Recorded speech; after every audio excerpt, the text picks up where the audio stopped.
John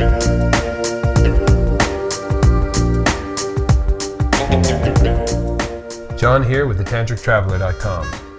In this episode, I traveled to Sedona, Arizona to speak with filmmaker and self-proclaimed demythologist Lawrence Lanoff about his work and his thoughts on enlightenment. So stay tuned.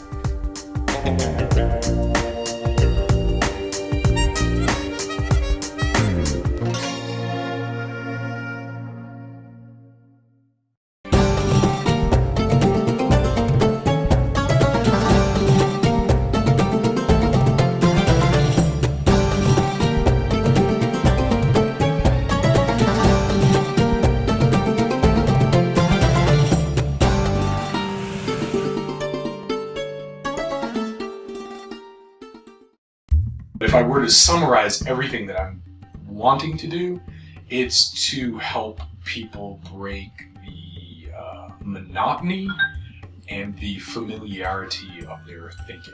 I like to take people and say, oh, you think you understand this?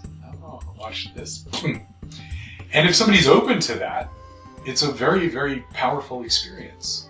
So that's been my life struggle, I would say, over the last 10 years, sort of having a radical insight about life that also happens to radically depart from the canonized realms of spirituality.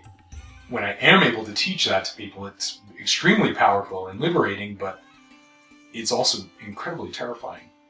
So it's an interesting paradox. I began working in groups when I was about 10. I think I did my first.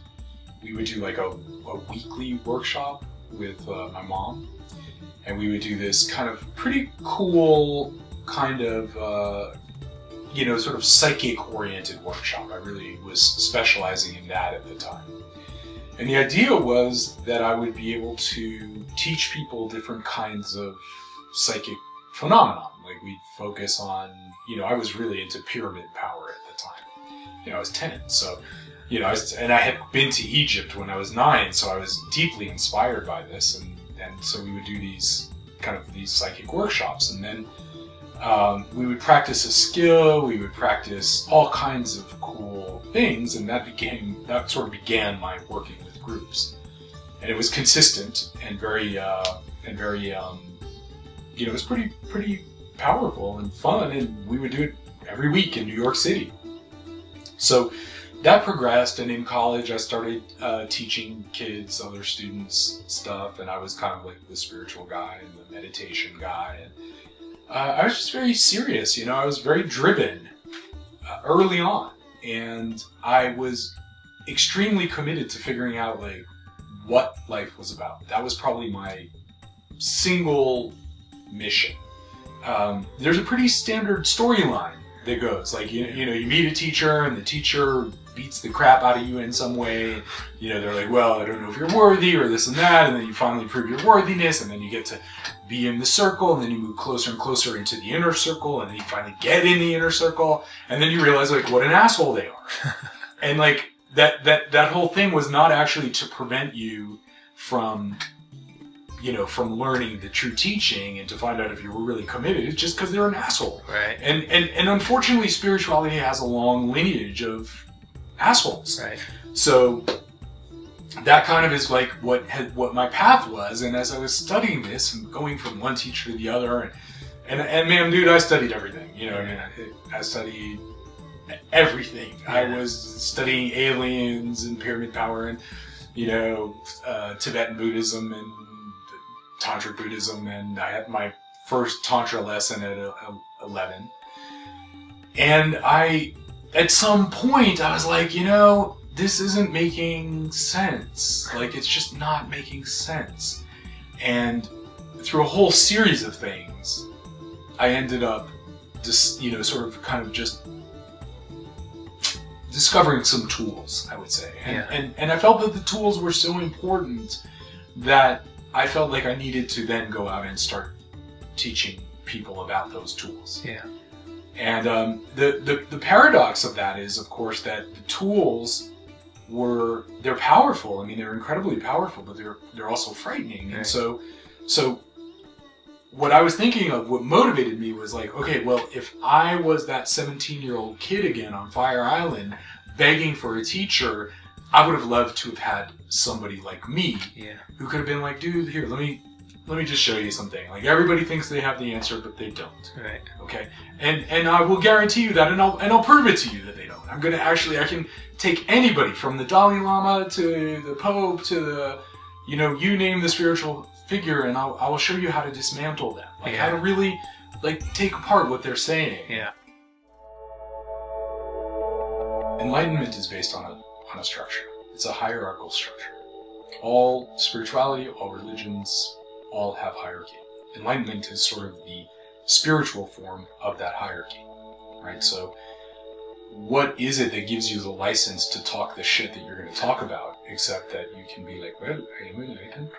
And that doesn't matter who. I mean, Enlightenment has taken, especially now, I'm not sure, in the past 5 or 6 years, it's really taken a turn of like people being like, oh, I'm enlightened in this and that, and it's kind of one of those catchphrases that got Americanized and McDonaldized. Right.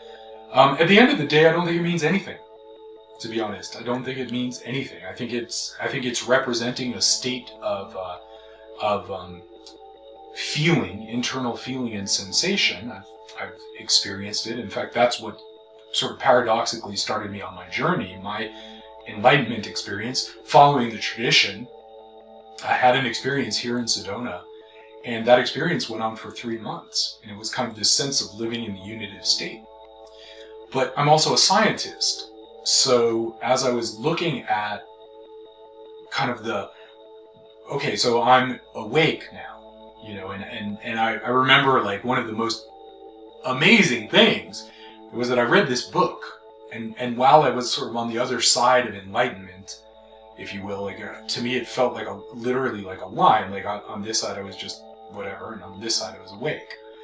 And when I was on that side of the line, sort of the, what I would call sort of the asleep side, whatever, I was reading books, and I would see the enlightened teacher talking about, oh, blah blah blah this and blah blah blah that, and I was just mystified, right? Because it's like, what the hell is this person saying, Well, when I had that awakening experience, I would read that book, and it would just be like poetry. Like, I totally got it, because it's like a different, it's like an altered state of awareness, right? Yeah. But the problem is people concretize the altered state of awareness. And so, my enlightenment, my experience actually went on for years, but I was a scientist. And so I never really felt like, I didn't really take it too seriously. I was like, okay, I'm in a unitive state, but what is that doing for me tangibly in 3-dimensional reality? Yeah. Okay, I feel good. Yeah. I can love my enemies. Big fucking deal. And I found during that period of enlightenment, I actually had some of the worst human experiences that I had ever had in my life. I was ripped off. I was robbed by contractors. I was, my house was destroyed. I mean, I had like all kinds of crazy shit. And then, of course, well-intending, new age-oriented people are always like, oh, well, you learned your lesson, and I'm like, well, first of all, the myth of enlightenment is that you awaken and all this good stuff is supposed to happen. Yeah. Right? So when I began to realize that really the only thing that what happens is your brain is changing, your chemistry is changing, things change, whatever, but that's what the brain does. So we've just sort of labeled like, this particular state is a good state. Yeah. And these are not. Yeah.